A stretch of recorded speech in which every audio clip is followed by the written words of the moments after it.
just a little bit worried with all the different things, it's because did you see all the elements that she's included in this service and all the pieces of things that she's got? So thank you, Pkwy, for doing that. And on top of that, we're doing Lord's Supper today. It's been a lot of moving parts. And so thank you for your patience and grace with that.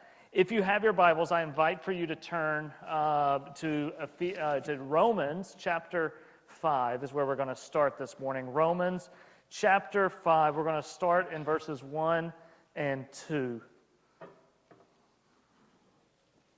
I'll let you get there. And I didn't look up O Come, Emmanuel's hymn number, but as Pkwy told you, if you get bored, you're welcome to flip there and check it out. Sorry about that. So Romans, I keep wanting to say Ephesians, Romans chapter 5, starting in verse 1, it says this: Therefore, since we have been justified by faith, since we've been made right with God through faith, we have peace with God through our Lord Jesus Christ. Verse 2, through him we have also obtained access by faith into the grace in which we stand, and we rejoice in hope of the glory of God. Jump down to verse 8 with me, if you will. But God shows his love for us in that while we were still sinners, Christ died for us. This is the word of the Lord. Today I have this one goal: to show you the type of peace that God has brought through the birth, life, death, and resurrection of Jesus Christ, and to show you how you may obtain it. So I want to show you the peace that he has brought and how it is obtained and experienced. We are in the midst of the holiday season. We're deep into December at this point, and so our schedules are messy. It's chaotic. There's a lot going on. We were stopped by the Walls house the other day. I said, we need to get together and do something. And they said, we have so many parties and all that, Jordan, we don't want to be around you guys at all. We are too busy for you. No, they said, yes, but there's so much happening right now. We're in that season. And on top of that, we add family to the holiday season. And family adds problems, let's just be honest. And problems bring out the worst in us oftentimes. And so in this season, there is going to be somebody in your family, because I know it happens, that is a peace disruptor, okay? They're quick to speak, they're quick to anger, they step on toes, they are easily offended. There are peace disruptors that will be in your home or in your gatherings. And those peace disruptors will also have in that family dynamic some peace avoiders. Those people that are just like, no, we're not gonna even go with that. We're just gonna act like it's fine. Sweep everything under the rug and pretend everything is good, right? We understand that. We know peace disruptors in our family. We know peace avoiders. We even know in our family, whoops, got the wrong sheet, that we have peace demanders in our family. If you've ever taken a Christmas card picture, that is a peace demander. Mom is the peace demander. Everybody hates everybody during the Christmas card picture, right? But we're all going to smile and act like we love each other, right? That we know the peace demander. And then we have within our family the peacekeeper, the person that bends over backwards and forwards and sideways just so that nobody is upset. They want sausage balls and they want cheesecake and they want, salad, and so everything's on the table. No matter what it takes out of that person, they are going to keep the peace. The Bible calls us to be peacemakers, to deliver peace and to bring peace to others. See, a lot of times we are trying to create peace on our own terms. And the holiday season is only going to make it worse. Because when you put family together, it creates problems, and problems bring out the worst in us. And this peace is what we are trying to create. Now, when I say the word peace, and we've talked about the word peace this morning, even though you didn't answer very well for Micaiah, most of the time what we think about with peace is the ceasing, the stopping of war, of strife, of tension, of problems, right? When we think of peace, it is a smooth sailing. All the bumps, all the waves have been taken out, and it's comfortable, it's easy, it's calm. That's what we think about with peace. But the biblical definition of peace is not just that you're not at war with one another. The biblical definition of peace, of shalom, is wholeness and fullness. Wholeness and fullness is what the Bible talks about when it talks about peace. And so peace, biblical peace, is only realized when God's rule and reign is making all things right. So when the Bible tells us that there will be a day of peace, it's going to be that state under God's rule and reign where He has made all things right. Not just better, not just okay, but He has made it right. Where we are living in the fullness and the wholeness of who we were created to be. So here's the roadmap for today. We're going to look at the concept of peace. We're going to understand it back then when Jesus was born, the type of peace they were looking for. We're going to understand it now and the type of peace we are asking God to bring us. And we're going to look at the peace that God actually offers. So back then, 2,000 years ago, the people were desiring peace. The nation of Israel had been under oppression for about 700 years. First the Assyrians, then the Babylonians, and now the Romans have come in and they have taken over our land. They are occupying us. They are telling us how to live, how to work, how to worship. Think back to Daniel, think back to all of those days.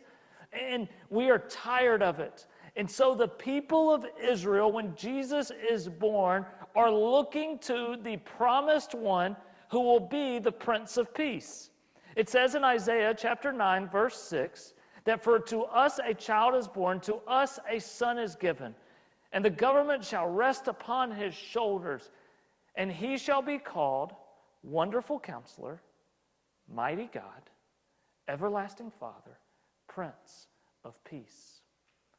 This was their hope, is that this military-minded Messiah would deliver the people of Israel from the torment and the oppression of the Romans, that they will reestablish their nationalistic borders, that they will reestablish their government, this theocracy underneath God's rule and reign. They were wanting for Israel to be established as a nation and a powerful nation in the world. This was their hope. This was what they desired for peace. That no longer were they fighting for what was rightfully theirs thousands of years ago, but they can enjoy the land flowing with milk and honey. That was their desire for peace. But when Jesus was born, that is not the peace He brought. Jesus didn't combat the Romans. He didn't fight against the tyranny that they had brought with their government. No. Jesus was bringing a different peace because He knew that the peace that they wanted was not the peace that they needed. The peace that they wanted was for their nation, but He was wanting to bring a bigger and a better peace. Before we get to that, I want you to also understand that they understood this concept that a lot of times we forget. Peace has a cost. Peace is costly. See, within their religious system was a sacrificial system. Within that, there were sin offerings, there were guilt offerings, there were the Day of Atonement offerings, but there were also, in Leviticus 3 or Leviticus 4, peace offerings. There was no specific reason that you were to give a peace offering except that you were wanting to make peace with God. But here's what was specified. The when wasn't specified, but the how was. In order to make a peace offering, you had to go to your herd or to your flock to get an animal. Sam and Avery were telling us about they do cattle business and their families, and animals aren't cheap, are they? A bull is not going to be cheap, right? We don't just want to get the best one, the one without blemish, the perfect one. To grab that, to walk it to the temple, to cut open its throat, to drain out its blood, and then to roast its fat as an offering for God, what they understood is that one of their most valuable and most precious possessions had to be given up, sacrificed, in order for there to be peace. Peace has a cost. Nowadays, when we think of peace, we think of wars, and we think of strife, and we think of battles, and we think of tension. Thankfully, we do not live in a world where battles are being fought on our soil. Even the wars that we have been in during my lifetime seem very distant. We have not called out a draft. We have not drafted people into service. Thankfully, our military has plenty of people that are willing to fight in the wars as we need them now. We are thankful, and we show our thanksgiving at Memorial Day and Veterans Day and the 4th of July and these sort of things. But we are not really living in fear of war right now. So what is the peace that you and I look to? It's not a political peace. You and I look to two types of peace. One, it's peace with others. It's that peace with the coworker that's not carrying their weight. It's peace with the neighbor that we're in a dispute with. It's peace with a family member that won't talk to us because of one thing we accidentally said or one thing we forgot to say when it was their birthday.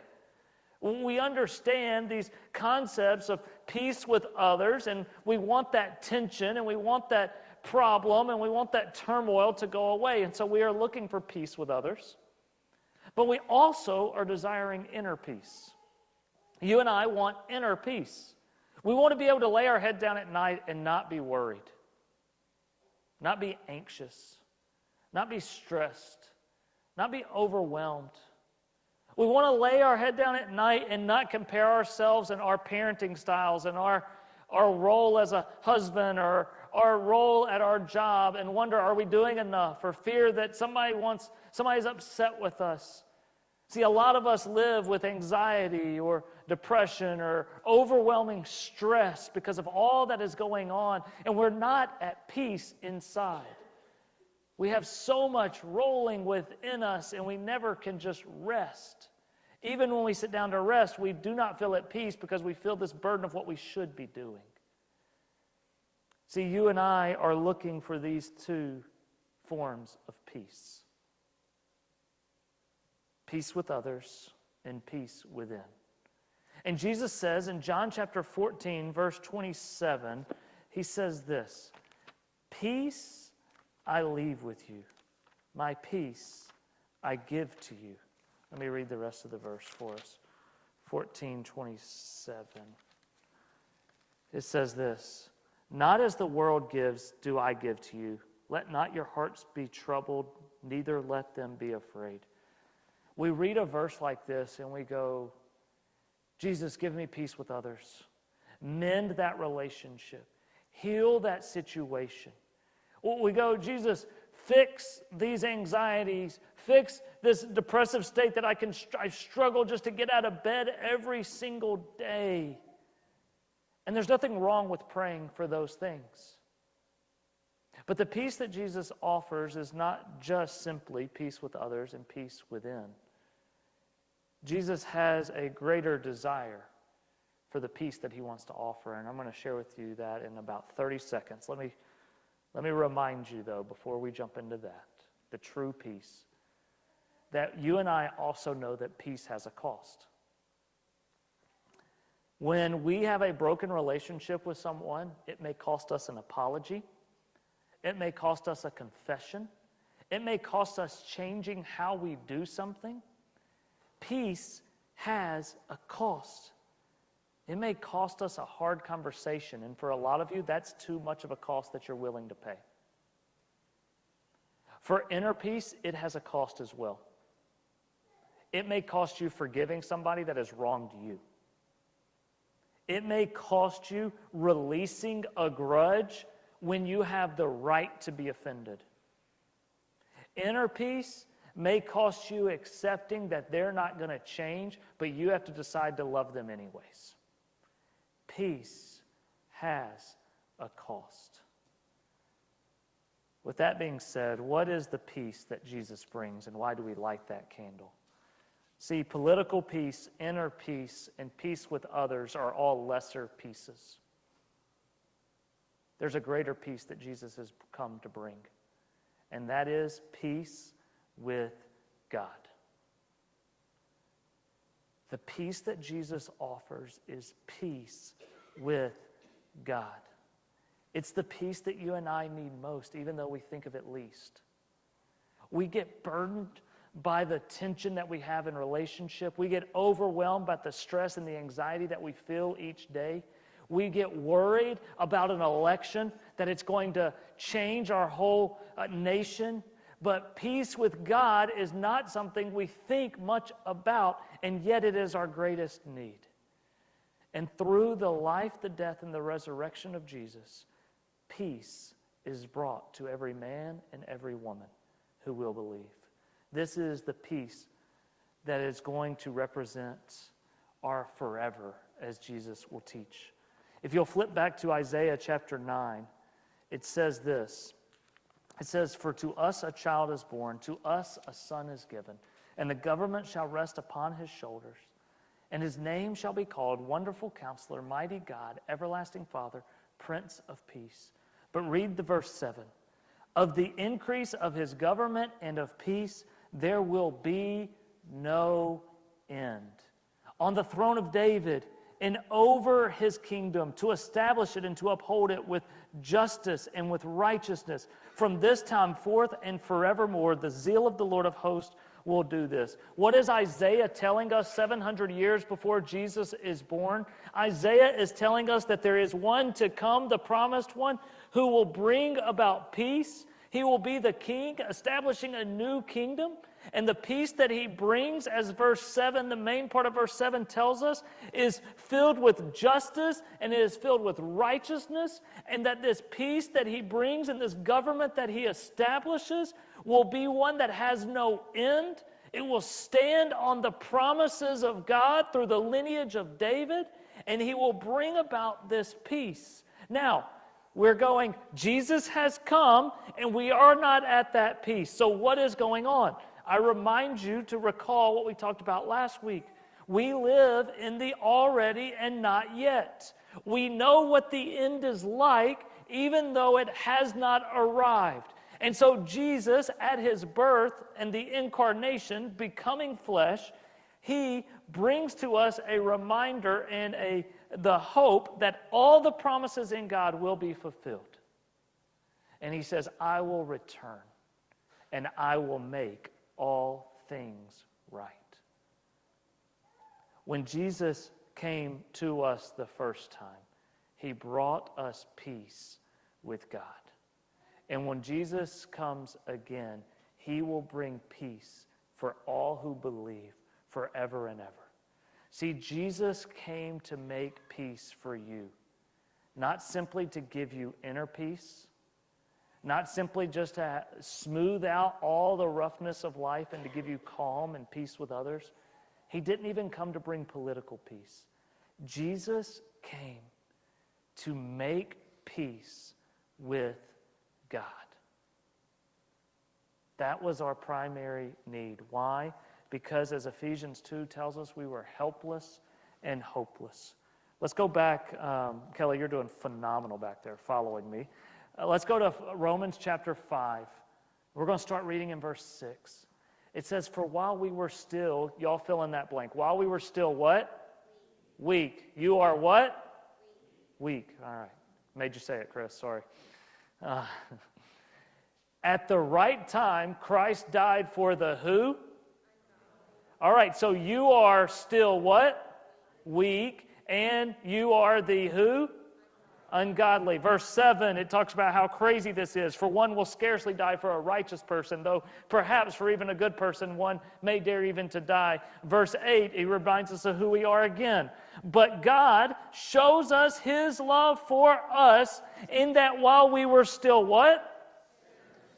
Christ died for us. Verse 6 tells us you were weak. Verse 6 tells us you were ungodly. Verse 8 tells us that you are sinners. This is who you are. This is the one who needs peace. Why? Because you have broken peace with God by the way that you have lived. Every single one of you have. Our rebellion deserves God's wrath. And yet, as Romans 5:1 says, we have been justified by faith.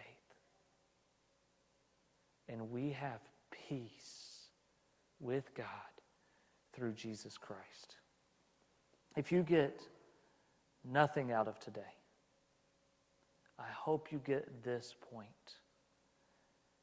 The offended one makes peace for the offenders. The offended one makes peace for the offenders.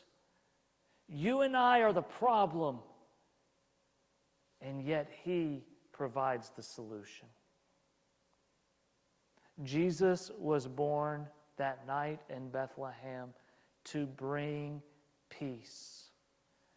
That is the good news that brings great joy, that we can have peace with God. And the cost of that peace with God was the cross. Because peace has a cost. And Jesus pays the cost of our peace by giving His life. Not the life of a bull or a ram or a goat, but the life of the perfect, spotless, blameless Son of God, so that all of us may have peace with God. It says in Isaiah chapter 53, verse 5, it says, "But He was wounded for our transgressions. He was crushed for our iniquities." Peace has a cost. Upon Him was the chastisement that brought us peace. And by His stripes, or by His wounds, we are healed. God so desires peace with you that He was willing to give up His life for you.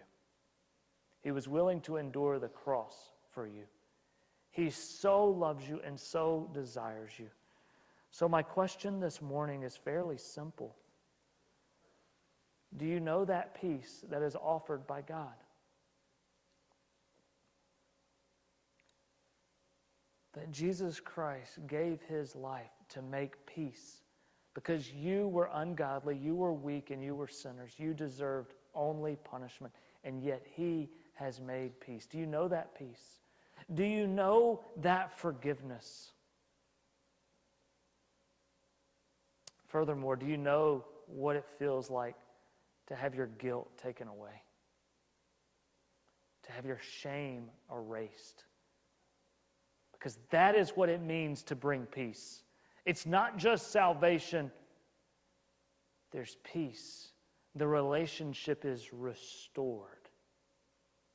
Do you understand and do you know that peace? It says in Psalm 103 that as far as the east is from the west, so far has He taken our transgressions. And will you accept that peace? See, God doesn't just ignore the problems in the family. He doesn't just sweep them under the rug. He doesn't just say, everybody paint a smile on because we're getting through this. He doesn't put limits on what we can talk about or what can be discussed so that everybody stays happy. No. God buys our peace through the blood of Jesus Christ sacrificed for us. I'll be honest as we close, it's hard for me sometimes to accept forgiveness. When I screw up and when I break relationships, when I harm somebody, when I say something hurtful, when I do something intentionally or unintentionally that harms somebody that I care about, even when they say it's okay or I forgive you or I understand, I still feel that intense sense of burden and shame and bad about what I have done. And even though they say it's okay, I still wonder, can our relationship be like it was? Are they still going to trust me? Are they still willing to accept me? Are we going to be treated differently? If I'm not careful, I do the same thing in my relationship with God. It says in the Bible that He has forgiven us completely, that we have been justified by faith, and that we now have peace with God, that while we were sinners, He died for us, and that it cleanses and it cleans us completely, and that we are fully saved, and that we cannot lose that salvation. And we hear all of that, and yet, do you still wonder like I do, is God going to get tired of me? Am I going to ruin my salvation? Am I going to run out of grace? This infinite love has to have some kind of limit, doesn't it? A few weeks ago, I was reading in this book titled Gentle and Lowly. It's been a great read. And the author talks about how we all feel that at times. That given enough time, Jesus will eventually grow tired of us and say, all right, you just go sit over there. You're not good enough. I know I promised to save you, but that's all that's going to happen. And then it wrote out this conversation of me or the sinner, of the person, and Jesus. And I just want you to hear this conversation. It was extremely impactful for me, and I hope it is for you. I say, no, wait, Jesus, you don't understand. I've really messed up in all kinds of ways. I know. Well, you know most of it. Sure, you probably even know more than most people even have ever seen, but there's a perversity deep down inside of me that's hidden from everyone, and I can't imagine anyone finding it. I know it all. Well, the thing is, it's not just my past, Jesus. It's my present, too. I understand. But I don't know if I can break free of all these things anytime soon. That's the only person I'm here to help. The burden is heavy and heavier all the time, Jesus. Let me carry it. It's too much to bear. Not for me. You don't get it, Jesus. My offenses, they aren't directed towards others. They're directed towards you. Then I am the one most suited to forgive them. But there's more ugliness in me. You're going to discover it. And then you're going to get fed up with me and be done with me. Quoting John 10, whoever comes to me, I will never cast out. The cross is God making peace. But the cross required the birth of the promised one, the promised Son, who lives a perfect, sinless life to make peace for those who are the offenders. And He does that through the cost of His own life. On the cross, Jesus bought our peace. It's the peace we all need. And so at Advent, we light the candle of peace, understanding that in our world, things are not as they should be. But we also can understand that God has made peace with Him, between us and Him, and that when He comes again, He will bring a peace like anything we've understood before in our lives, where there is no pain, no more hurts, no more fears, no more troubles anymore, where weapons of war will be turned into farming equipment because there is no more strife and division, where all will be made right.